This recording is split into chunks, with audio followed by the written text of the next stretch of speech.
I never thought a Tuesday morning at the coffee shop would change everything, but there I was, standing behind the counter at Bean Dreams, wiping down the espresso machine for the third time that hour.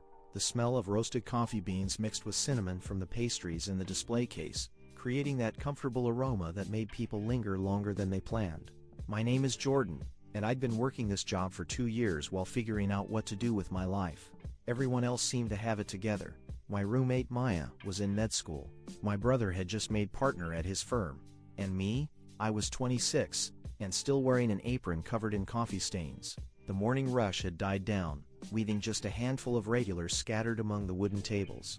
Old Mr. Patterson sat in his usual corner spot reading the newspaper, his reading glasses perched on the end of his nose. The 2 college students by the window had their laptops open, probably pretending to study while scrolling through social media. Then she walked in. I'd never seen her before, which was unusual because I knew every regular by heart. She had dark hair pulled back in a messy bun, and wore a long gray coat that looked expensive.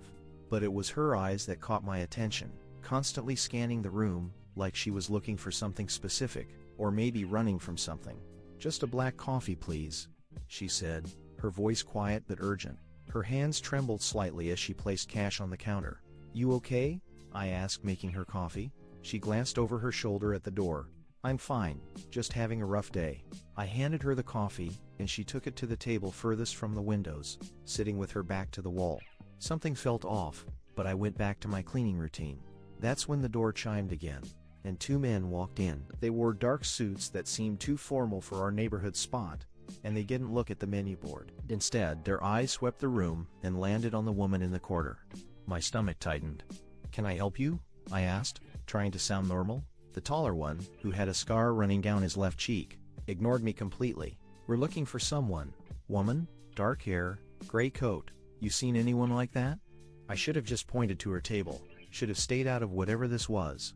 But something in my gut told me these were good people, and that woman's frightened eyes flashed in my mind. "Just regulars this morning," I lied, my heart pounding so hard I was sure they could hear it. Lots of people passed through. What'd she look like? The shorter man, stocky with cold eyes, stepped closer. "Don't play games, kid. We saw her come in here."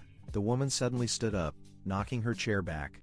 "I'm right here. Leave him alone. He has nothing to do with this." "Sarah," the tall one said, his voice dangerously calm, "Mr. Brennan wants his property back. You know we can't leave without it." Sarah reached into her coat pocket and pulled out a small flash drive, holding it up. This is what all the threats are about? Information about his illegal accounts? "Hand it over and we can all go home," the stocky one said. "So he can keep laundering money? Keep destroying people's lives?" Sarah's voice cracked. "I worked in that office for 3 years before I realized what he was really doing." I looked around desperately. Mr. Patterson had set down his newspaper, his phone in his hand. The college students were frozen watching. I needed to do something. "Look," I said, surprised by the steadiness in my voice. "I don't know what's going on, but you guys should probably leave before this becomes a bigger problem." The scarred man laughed. "Bigger problem? Kid, you have no idea who you're dealing with." "Actually," Mr. Patterson spoke up from his corner, standing slowly, "I think we do. I'm Detective Patterson, retired, and I've been on the phone with dispatch for the last 2 minutes. They're already on their way."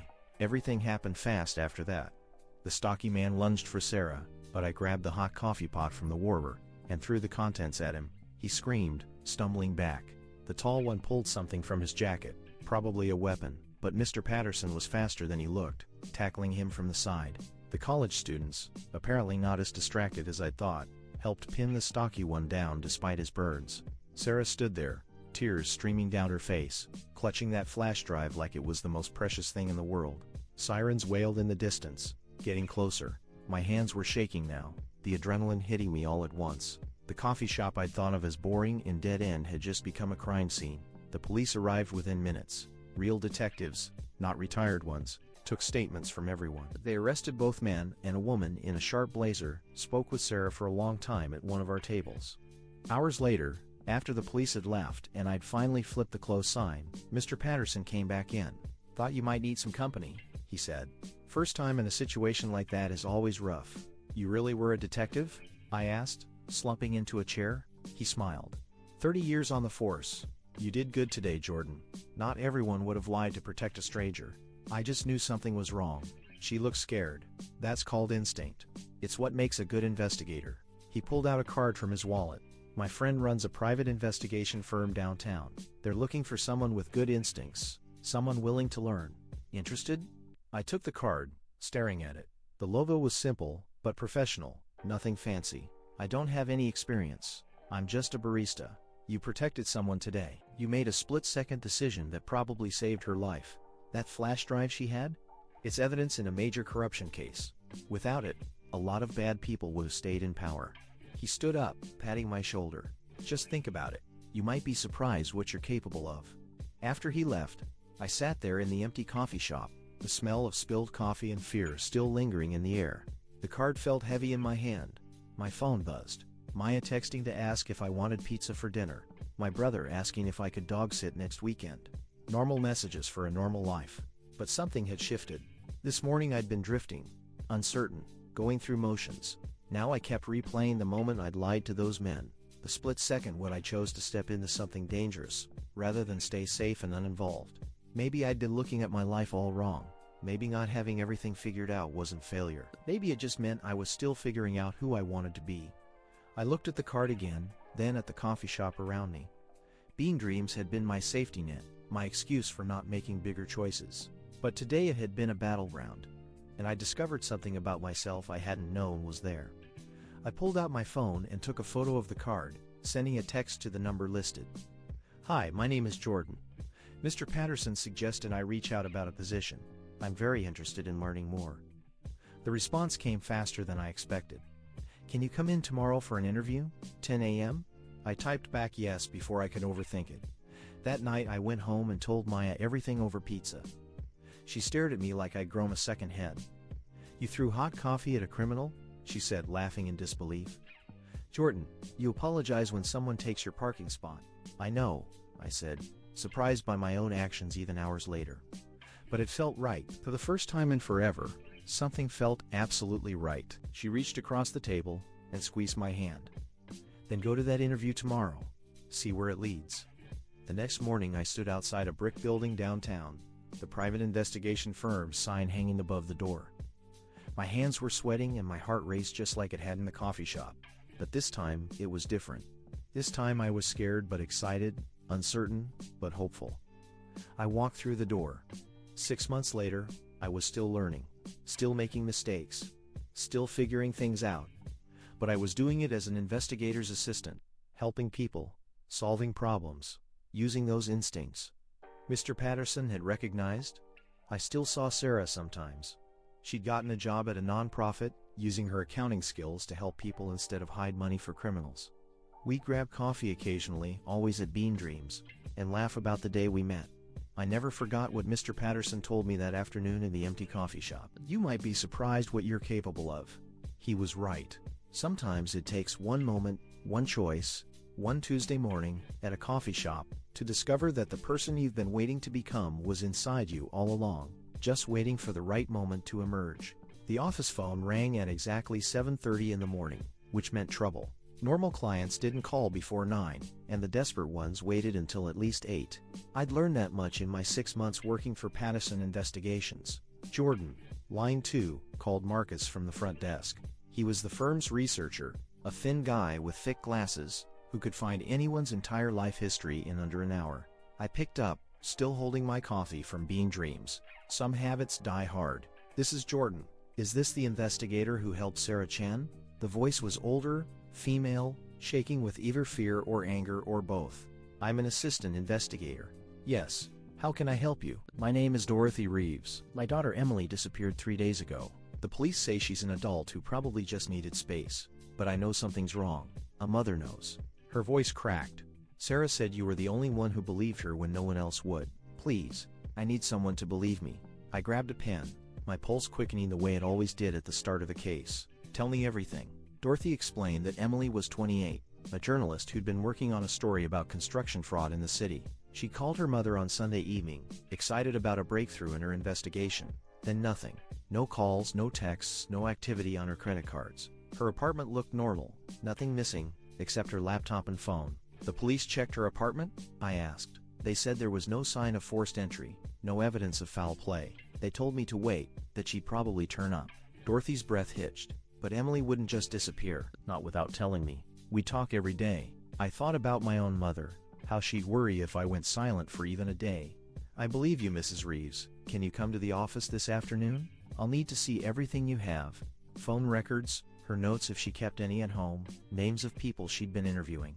Thank you, she whispered. Thank you for listening. After we hung up, I found Mr. Patterson in his office, reviewing files from another case. He'd officially brought me on as a junior investigator last month, though I still felt like I was playing dress-up in my business casual clothes. We might have a missing person, I said, leaning against the doorframe. Journalist, disappeared after working on a corruption story. Sound familiar? He looked up, his expression serious. Like Sarah's case? That's what I'm thinking. Mother's coming in this afternoon. Good instincts reaching out to you directly. He closed the file he'd been reading. But Jordan, missing persons cases are different from document theft. If someone took her, we're looking at potential kidnapping, maybe worse. You ready for that? I thought about it honestly. 6 months ago I'd been a barista with no direction.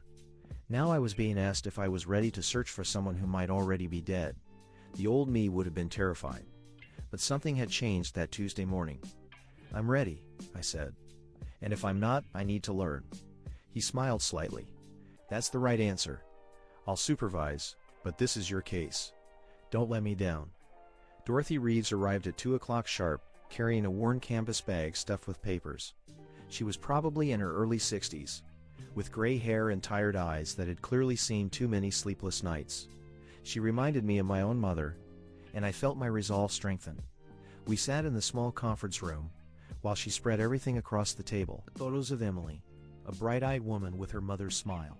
Printed emails. A notebook Emily had left at Dorothy's house weeks ago, filled with cryptic notes about permits and inspection reports. She was investigating Cornerstone Construction, Dorothy explained. They had been winning all the major city contracts for the last 3 years. Emily thought something wasn't right about how they kept underbidding everyone else.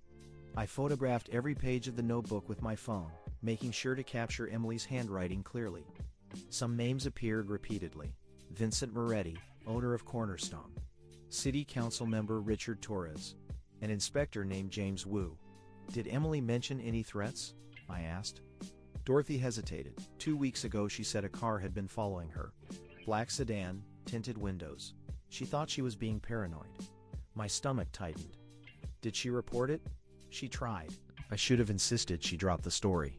I should have made her stop. Mrs. Reeves, I said gently, journalists investigate important stories because someone needs to. Emily chose to do this. Now we need to find her and finish what she started.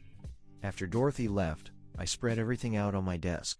Marcus came over, peering at the notebook pages on my computer screen. Cornerstone Construction, he said, frowning. I've heard that name. Give me an hour. While he researched, I called Emily's phone, even though I knew she wouldn't answer. It went straight to voicemail. Her voice on the recording sounded confident, professional. I listened to it 3 times, trying to memorize the sound because I needed to believe I hear it again in person. Marcus returned with a thick folder of printouts. Okay, so Cornerstone is interesting. Founded 5 years ago by Vincent Moretti, previously worked as a foreman for legitimate construction companies. Started small, then suddenly started winning every major city contract. Their bids are always just low enough to beat the competition. How's that possible? I asked. Either they're losing money on every job, which makes no sense, or they're cutting corners somewhere. Materials, safety, labor, all of the above. Marcus pulled out another sheet, and look at this. 3 building inspectors have quit in the last year. All of them were assigned to Cornerstone projects. Were they paid off? Or threatened? I'm trying to track them down for interviews. He pointed to another document, and Richard Torres, the city council member Emily was looking into. He's on the committee that approves construction contracts. His daughter just bought a house in an expensive neighborhood. How does a city council member afford that? The pieces were forming a picture, and it wasn't pretty. Emily had been dating into something big, something that threatened powerful people with deep pockets, and apparently no ethics. I need to visit Emily's apartment, I said. Police cleared it, but maybe there's something they missed. Patterson overheard and appeared in the doorway. Take Marcus with you. 2 sets of eyes are better than 1. And Jordan? Be careful. If someone disappeared her, they might be watching her place. Emily's apartment was in a modest building on the east side, the kind of place young professionals rented when they were building careers instead of wealth. The landlord, A tired woman named Rosa let us in after I showed her my investigator's license. Such a sweet girl, Rosa said, unlocking the door. Always paid rent on time, never complained. I can't believe she just vanished. The apartment was exactly as Dorothy had described it. Neat, organized, nothing obviously disturbed. A couch sat against one wall, a small desk by the window. Bookshelves lined with novels and journalism textbooks. Photos of Dorothy and Emily together at various ages. But it felt wrong somehow, too neat maybe, like someone had carefully put everything back in place. Marcus, check the desk. I'll look in the bedroom. Emily's bedroom was simple. A bed with a blue comforter, a dresser, a closet full of professional clothes. I ran my hands along the closet shelf, checking behind shoeboxes and folded sweaters. Nothing. Then I noticed something odd. The carpet near the bed had a slight indentation, like something heavy had been there recently. I knelt down, running my fingers along the baseboard. Marcus, I called. Come here. He appeared in the doorway as I pressed on a section of baseboard that felt looser than the others. It popped free, revealing a small space behind it. Inside was a manila envelope. My hands shook as I pulled it out and opened it. Inside were photographs. Not digital prints, but old-school developed photos like someone didn't want them on a computer or cloud storage. They showed Vincent Moretti meeting with Richard Torres at a restaurant. Another showed Moretti handing Torres a thick envelope. A third showed both of them with James Wu, the inspector, all three smiling like old friends. She was building a case, Marcus whispered. Physical evidence they couldn't delete or hack. There was also a handwritten note in Emily's writing. If you're reading this and I'm not around to explain, take everything to Channel 7. Ask for Daniel Park. He'll know what to do with it. Don't trust the regular police channels. Torres has connections there. Mom, I love you. I'm sorry I got in too deep. My throat tightened. She'd known she was in danger. She'd prepared for the worst. We need to go, I said, carefully replacing the baseboard and pocketing the envelope. Now, we were halfway down the stairs when I saw him. A man in a dark jacket standing on the sidewalk watching the building. Not trying to hide, just watching. When he saw us emerge, he pulled out his phone. Walk normal, I muttered to Marcus. Don't run. We got to my car, and I forced myself to drive at a reasonable speed, even though every instinct screamed to floor it. The man didn't follow, but I saw him still on his phone as we turned the corner. Back at the office, Patterson examined the photos with a grim expression. This is enough to start a serious investigation into Torres and Moretti, but it doesn't tell us where Emily is. She's leverage, I said, the realization hitting me. They can't just kill her because she probably told someone about her investigation. But if they have her, they can force her to tell them where all her evidence is. Who else knows how far it's gone? So she might still be alive, Marcus said hopefully. Maybe, but we're running out of time. I looked at Patterson. What do we do? He was quiet for a moment, then picked up his phone. I'm calling in some favors, real cops, ones I know Torres doesn't own. But Jordan, you need to understand something. Once we hand this over, it's out of our control. Emily becomes part of a criminal investigation, but she also gets an actual police search, not just us. I said. Exactly. Patterson made his calls while I stared at Emily's photos spread across the conference room table. Somewhere out there, she was either scared and alive or already gone. I thought about Dorothy's desperate voice on the phone this morning. A mother who knew something was wrong. An hour later, two detectives arrived. Detective Lisa Morrison and her partner Detective James Kim. Patterson had worked with Morrison years ago, trusted her completely. This is substantial, Morrison said after revealing everything. We'll need official statements from all of you, and we'll need to move fast on warrants. Torres is going to lawyer up the second he hears we're investigating. What about Emily? I asked. How do we find her? We squeeze the weakest link, Kim said. Usually that's whoever's newest to the conspiracy. James Wu has only been involved for a year according to these dates. We bring him in, show him he's looking at charges for bribery and potentially accessory to kidnapping. He'll talk. They left with copies of everything, promising to keep us updated. Patterson, Marcus and I sat in the empty conference room as evening light faded through the windows. You did good work today, Patterson said. Real investigator work. She's still missing, I said. But now she has a chance. Before today she had nothing. I drove home exhausted, my mind replaying every detail. Maya was already asleep when I got to our apartment, so I sat in the kitchen with my phone, staring at the photo I'd taken of Emily's note. Mom, I love you. I'm sorry I got in too deep. I thought about my own mother, about all the times I'd worried her with my indecision and lack of direction. Now I had direction, purpose, but it came with dangers I'd never imagined 6 months ago. My phone rang. Morrison. Lou talked in under an hour. She's being held in a warehouse Cornerstone owns on the waterfront. We're moving in now. Is she okay? We'll know soon. I'll call you back. The next 20 minutes were the longest of my life. I paced the kitchen, made coffee, I didn't drink, checked my phone every 30 seconds. Finally, Morrison called back. She's alive. Dehydrated, some bruising, scared as hell but alive. They were keeping her locked in an office, trying to pressure her into giving up her sources and evidence. She didn't break. I sat down hard on a kitchen chair, suddenly dizzy with relief. Can I tell her mother? Please do. She deserves to hear it from someone who cared enough to look. I called Dorothy despite the late hour. She answered on the first ring, and when I told her Emily was safe, she sobbed so hard she couldn't speak. I waited, letting her cry, feeling my own eyes burn with tears. Thank you, she finally managed. Thank you for believing me. You were right, I said. A mother knows. The next morning, I went to the hospital, where Emily was recovering. Dorothy was already there, sitting beside her daughter's bed, and holding her hand like she'd never let go. Emily looked tired, but alert, an IV in her arm, and a bandage on her forehead. When she saw me, she smiled weakly. You must be Jordan, she said. The detective told me how you found Mom's hiding spot. Pretty clever on my part, wasn't it? Journalist clever, I agreed. Your evidence is going to bring down some powerful people. Good. They deserve it. She squeezed her mother's hand. I'm sorry I scared you, Mom. Don't apologize for doing important work, Dorothy said firmly. Just promise, you'll be more careful next time. Next time I'll hire a private investigator before I get kidnapped. Emily said, looking at me. You available? I laughed. I think I could manage that. Over the next few weeks, the case exploded across local news. Vincent Moretti and Richard Torres were arrested and charged with bribery, fraud, and kidnapping. James Wu turned state's witness. 3 other city officials were implicated. Emily's story, co-written with Daniel Park from Channel 7, won attention from national outlets.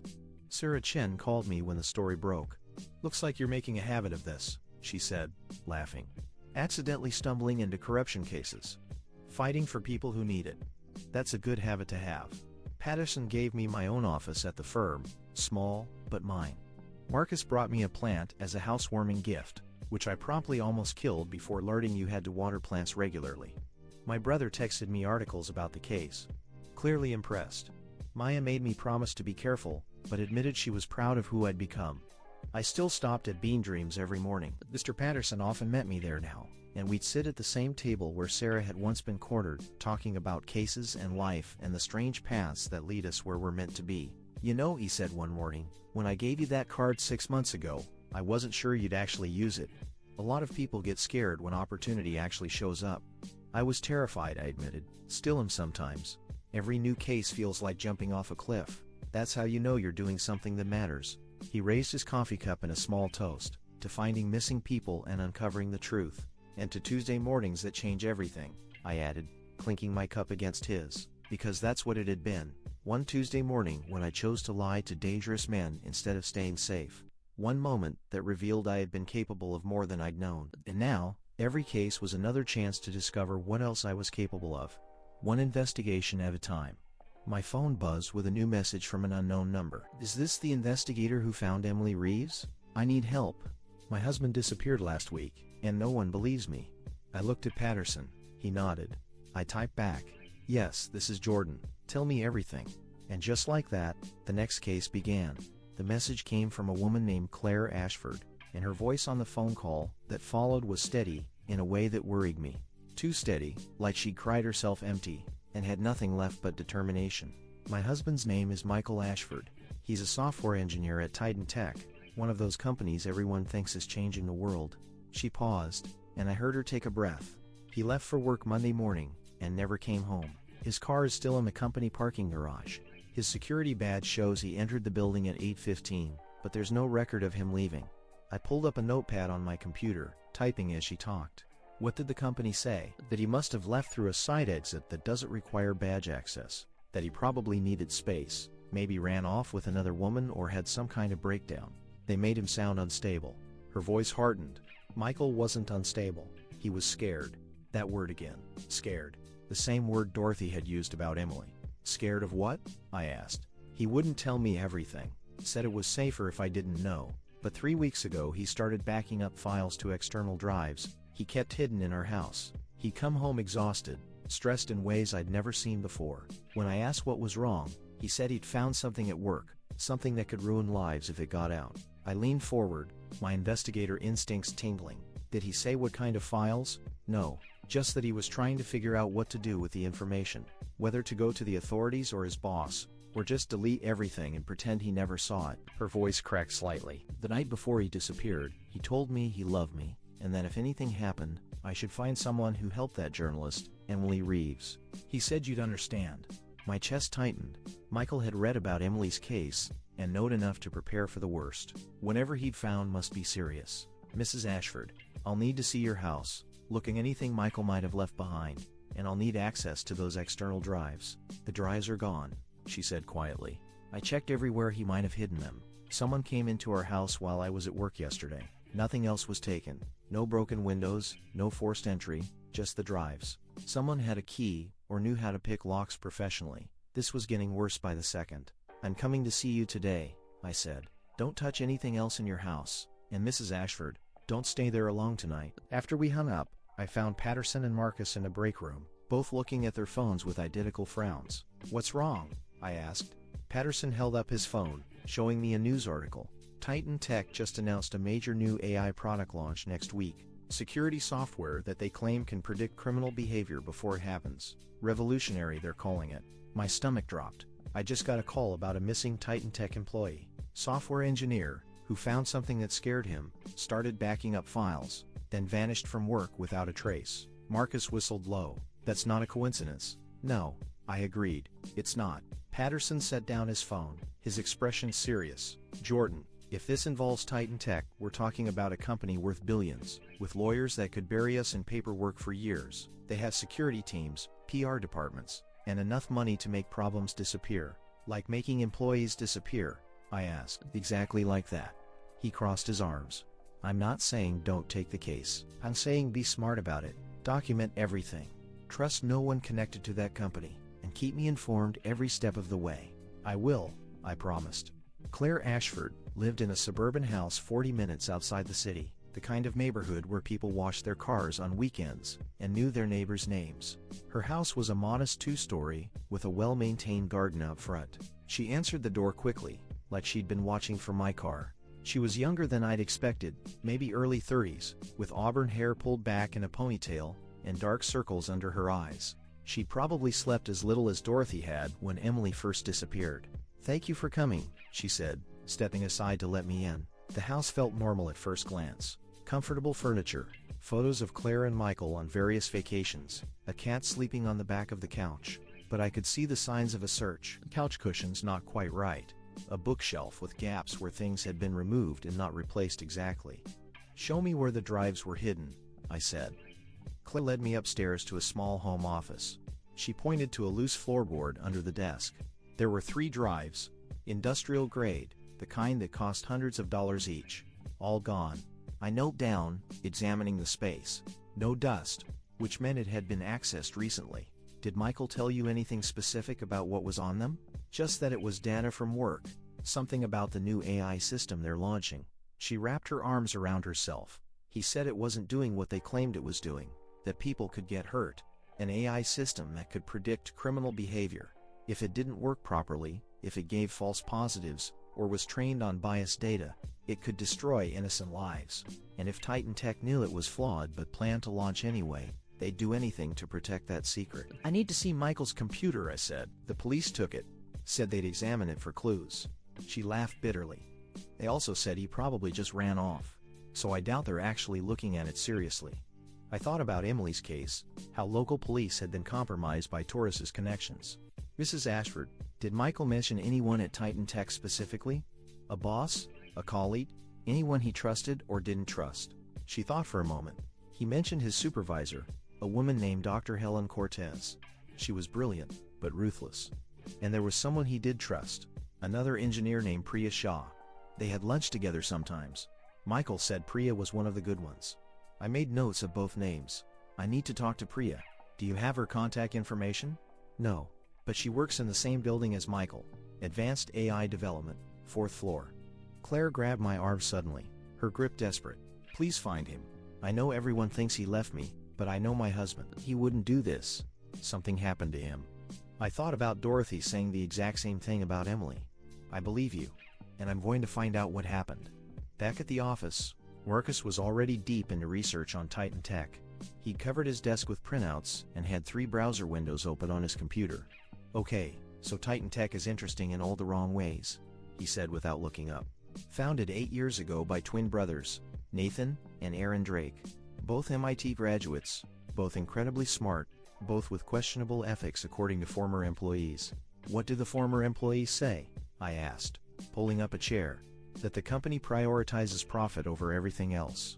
Rushed product launches, ignored safety concerns, fired anyone who raised red flags. There are 6 lawsuits pending from former employees claiming wrongful termination. He clicked to another window. And look at this. 3 months ago, a data scientist named Robert Chen quit suddenly. He was working on the same AI project as Michael Ashford. Where is he now? That's the thing. No one knows. He deleted all his social media, moved out of his apartment, and basically vanished. His family claims he's fine, just needed a fresh start, but they won't say where he is. A pattern was emerging. Engineers who found problems with the AI system were disappearing one way or another. Michael Ashford was just the latest. I need to get inside Titan Tech, I said. Talk to this Priya Shah, see if she knows what Michael found. Patterson appeared in the doorway. That's a terrible idea. The second you show up asking questions, they'll know someone's investigating Michael's disappearance. So what do? Just wait, and hope he turns up. No, we'd be clever about it. He smiled slightly. Marcus, how are your fake ID skills these days? Marcus grinned. Rusty but functional. What did you have in mind? 2 hours later, I had a temporary security badge identifying me as Jessica Moore from TechSecure Solutions, a made-up IT security company that Marcus had created a convincing fake website for in under an hour. The plan was simple. Titan Tech contracted with dozens of IT companies for various services. One more consultant showing up wouldn't raise immediate flags, especially during the chaos of preparing for a major product launch. You'll have maybe 2 hours before someone checks credentials and realizes you're not real, Patterson warned. Get in, find Priya Shah, get information, and get out. Don't access any computers, don't take anything, don't give them any reason to call actual security. What if I find evidence about Michael? I asked. Photograph it, but don't take it. We need to keep this legal enough that anything you find could eventually be used in court. I dressed in business casual clothes, carrying a laptop bag that held nothing but a laptop and some basic IT tools to maintain the cover. My hands were sweating as I drove to Titan Tech's campus on the edge of the city. The building was sleek and modern, all glass and steel with the company logo prominently displayed. Inside, the lobby was filled with people moving purposefully, badges dangling from lanyards, everyone looking busy and important. I walked to the security desk with more confidence than I felt. Jessica Moore from TechSecure Solutions. I'm here to consult on network security for the 4th floor servers. The guard barely looked at my fake badge before waving me through. Sign in here. Elevators are on your left. That was easier than expected, which somehow made me more nervous. The 4th floor was quieter than the lobby, with rows of cubicles and several glass-walled conference rooms. Engineers hunched over computers, some wearing headphones, others arguing over whiteboards covered in code and diagrams. I needed to find Priya Shah without drawing attention. I walked slowly, pretending to examine door labels while actually scanning for nameplates on desks. Can I help you? A woman's voice behind me. I turned to find a tall woman in her 30s, dark hair in a braid, wearing jeans and a Titan Tech hoodie. Her desk nameplate read, Priya Shah. Actually, yes, I said, lowering my voice. I need to talk to you about Michael Ashford. Somewhere private. Her expression shifted from friendly to guarded in an instant. Who are you? Someone his wife hired to find him. Please. 5 minutes. She studied me for a long moment, then nodded toward a small conference room. In there. But if you're lying about who you are, I'm calling security. We went into the conference room, and she closed the door. Through the glass walls I could see other engineers working, oblivious to our conversation. Michael's wife thinks something happened to him, I said quietly. That he didn't just run away. She said he was scared about something he found here. Priya's shoulders sagged. I was afraid of this. When he didn't show up Tuesday, and the company said he'd probably quit, I knew something was wrong. Michael wouldn't just leave. What did he find? She glanced out at the other engineers, then back at me. The AI system we're launching next week, the one that's supposed to predict criminal behavior, it's fundamentally flawed. The training data is biased. The algorithms produce false positives at an alarming rate, and the accuracy is nowhere near what we're claiming publicly. Why launch it then? Money. The company has already taken millions in pre-orders from police departments and private security firms. If we delay the launch, we lose those contracts, and the stock price tanks. Nathan and Aaron Drake don't care that innocent people will be flagged as potential criminals. They only care about profits. My hands clenched. Michael found proof of this. He did more than find it. He documented everything. Test results showing the flaws. Internal emails where executives dismissed concerns. Everything. He was going to go to the media. Priya's voice dropped to barely a whisper. Then Monday morning he came in early, before most people arrived. I saw him heading to Dr. Cortez's office with a flash drive in his hand. I think he was going to confront her, try to convince her to stop the launch. That was the last time anyone saw him. A flash drive, just like Sarah Chen's case. Evidence that powerful people couldn't afford to get out. Where's his car? I asked. Still in the parking garage, 4th level. Security says he must have gotten a ride, but his wife says he didn't call anyone. Priya leaned closer. There's something else. The security footage from Monday morning is corrupted. Just the hours between 7 and 9 a.m., just the cameras on this floor, and in the garage. Technical glitch, they're calling it. That's not a glitch, I said. I know. Someone erased the evidence of whatever happened. A knock on the conference room door made us both jump. A man in a security uniform stood outside, his expression neutral, but his hand resting on his radio. Everything okay in here? He asked through the glass. Priya opened the door, smiling. Fine. Just consulting about some network security concerns. I'll need to see your badge, he said, looking at me. I handed over my fake badge, my heart pounding. He examined it, then spoke into his radio quietly. This was bad. Ma'am, I'm going to need you to come with me, he said. There's a problem with your credentials. What kind of problem? I asked, trying to sound confused rather than panicked. Our system shows no record of any consultation scheduled with Tech Secure Solutions today. So either there's been a mistake, or you're not supposed to be here. Priya stepped forward. I requested the consultation. Maybe the paperwork didn't go through. The security guard shook his head. Ma'am, please don't make this difficult. Come with me now, or I'll have to call the police. I caught Priya's eye, trying to communicate everything I needed her to know. Find evidence. Keep herself safe. Help me finish what Michael started. She gave a tiny nod. I'll come with you, I said to the guard. There must be some confusion. He escorted me to the elevator, then down to the lobby and into a small security office. Another guard was already there, and standing beside him was a woman in an expensive suit with perfectly styled blonde hair. Her badge identified her as Dr. Helen Cortez, Director of AI Development. So, she said, her voice cold, you must be the private investigator Claire Ashford hired. We've been expecting someone would come looking eventually. My blood ran cold. They'd been watching Claire's house, intercepting her calls, or both. I don't know what you're talking about, I said. I'm just a contractor doing a security consultation. Please don't insult our intelligence. We know exactly who you are, Jordan. We know about your little firm, your history with that journalist case, everything. She smiled without warmth. The question is, what are we going to do about you? The security guard stepped closer, blocking the door. I was trapped. Where's Michael Ashford? I asked, figuring there was no point in pretending anymore. Mr. Ashford resigned voluntarily on Monday.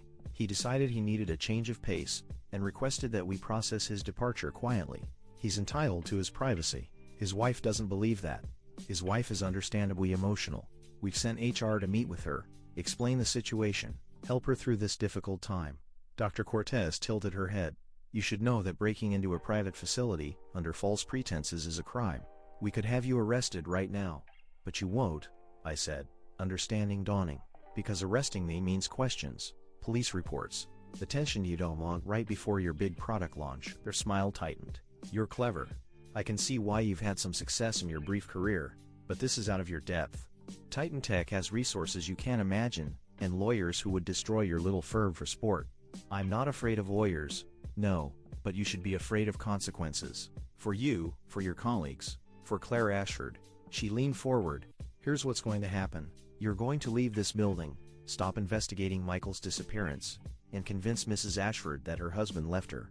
In return, we won't press charges, won't sue you into bankruptcy, and won't make life very difficult for everyone you care about. And if I don't, then you'll discover just how unpleasant things can become when you go up against a billion-dollar company. She straightened. You have 24 hours to decide. After that, we'll assume you've chosen the hard way. The security guard opened the door. I was being dismissed. I walked out of Titan Tech on shaking legs, my mind racing. They'd threatened me, threatened Claire, essentially admitted they'd made Michael disappear. But I had no proof, no evidence, nothing I could take to the police. I got in my car and drove 3 blocks before pulling over, my hands trembling too hard to keep driving safely. I called Patterson. They were waiting for me, I said. They knew exactly who I was. Dr. Cortez threatened to destroy us if we keep investigating. Patterson was quiet for a moment. Are you okay? Scared but intact. Mr. Patterson, Michael Ashford found evidence that their AI system is dangerously flawed, and they're launching it anyway. If we stop now, that system goes live, and innocent people get hurt. And if we continue, Titan Tech comes after us with everything they have. Jordan, I need you to understand the stakes here. This isn't like the other cases. These people have real power. I thought about Emily Reeves, locked in a warehouse and pressured to give up her evidence. I thought about Sarah Chen, brave enough to steal that flash drive, despite knowing the danger. I thought about Michael Ashford, who'd gone to confront his supervisor with proof of wrongdoing, and vanished. I understand the stakes, I said, but we can't just let them win. Patterson sighed, but I could hear the resolve in his voice. No, I suppose we can't. Come back to the office. We need a plan. When I got back, Marcus had news. While you were playing spy, I did some digging into Robert Chen, that data scientist who quit 3 months ago. I found his parents. They live upstate, and they're willing to talk. They said they wouldn't tell anyone where he is, I said. They won't tell just anyone, but they might tell someone who's trying to help another missing engineer. Marcus grinned. I called them, explained about Michael, said their son might be able to help. She gave me an address. Hope flickered in my chest. Where? Small town in Vermont, about 4 hours north. He's working at a rural library, under a different name, trying to stay off Titan Tech's radar. Patterson stood up. Then that's where we go tomorrow. Robert Chen might be the only person who can tell us what Titan Tech is really capable of, and what they might have done to Michael. That night, I called Claire from my apartment, told her about the confrontation at Titan Tech. She listened without interrupting, and when I finished, she was quiet for a long moment. They threatened you because of me, she said finally. They threatened me because I'm getting close to the truth. Mrs. Ashford, I think your husband is still alive. I think they're keeping him somewhere, probably trying to pressure him the same way they tried with me. And if we can find Robert Chen, we might be able to figure out where. What do you need from me? Stay somewhere safe. Don't go home. Don't talk to anyone from Titan Tech, especially not their HR people, and trust that we're going to find Michael. I do trust you, she said. You're the only one who believed me. After we hung up, I sat in my dark apartment, looking out at the city lights. Maya was at a late shift at the hospital. I was alone with my thoughts and my fears. My phone buzzed with a text from an unknown number. Stop asking questions about Titan Tech. This is your only warning. I stared at the message, my pulse racing. They were watching me, probably tracking my phone, maybe even listening to my calls. Instead of being afraid, I felt anger crystallize into determination. They thought they could intimidate me into silence the same way they'd silenced Robert Chen and made Michael disappear. They were wrong. I texted back, I don't respond well to threats. See you soon. Then I turned off my phone, grabbed my laptop, and started documenting everything I'd learned. If Titan Tech wanted a fight, they were going to get one. But first we needed to find Robert Chen and hope he was willing to talk. The drive to Vermont started at dawn. Patterson and I in his car, since he insisted mine was probably being tracked. Marcus stayed behind to keep researching and watch for any signs that Titan Tech was escalating their threats. 4 hours later we pulled into a town so small, it barely had a main street. The library was a modest brick building that looked like it had been there for 100 years. Inside, a young man with glasses and nervous eyes was shelving books. Robert Chen didn't look like someone hiding from a billion-dollar company. He looked like a small-town librarian, quiet and unassuming. But when I said Michael Ashford's name, his hands froze on the books. You need to leave, he whispered. If Titan Tech finds out you talked to me, They'll come after you too. They already are, I said. Please. Michael's wife hired us to find him. We think he's in danger. Robert looked around the empty library, then led us to a back room filled with old computers and dusty reference materials. He closed the door. Michael's not just in danger, he said quietly. He's probably already dead, or wishes he was. My stomach dropped. What do you mean? 3 months ago I discovered the same thing Michael must have found. The AI system is garbage, built on flawed data, and designed to produce results that look good in demos, but fall apart in real-world application. When I reported it to Dr. Cortez, she told me to keep quiet, or I'd regret it. So you quit? I tried, but the day I turned in my resignation, 2 men came to my apartment. They didn't identify themselves, didn't threaten me directly, just asked questions about what I'd found, who I'd told, whether I'd kept copies of any data. They made it very clear that running away was my only option if I wanted to live a normal life. His hands shook, so I did. Changed my name, moved here, deleted everything about my old life. And I've been looking over my shoulder ever since. Patterson leaned forward. Do you think Michael's alive? If he is, they're keeping him somewhere they can control him. Titan Tech has a private facility about an hour outside the city, officially listed as a data center. But I heard rumors when I worked there that it was used for other purposes. Sensitive projects, experiments, they didn't want at the main campus. You think they're holding him there? I asked. It's where I'd keep someone if I needed them isolated and under control. Robert pulled out his phone and brought up a map. Here, middle of nowhere, security fences, restricted access.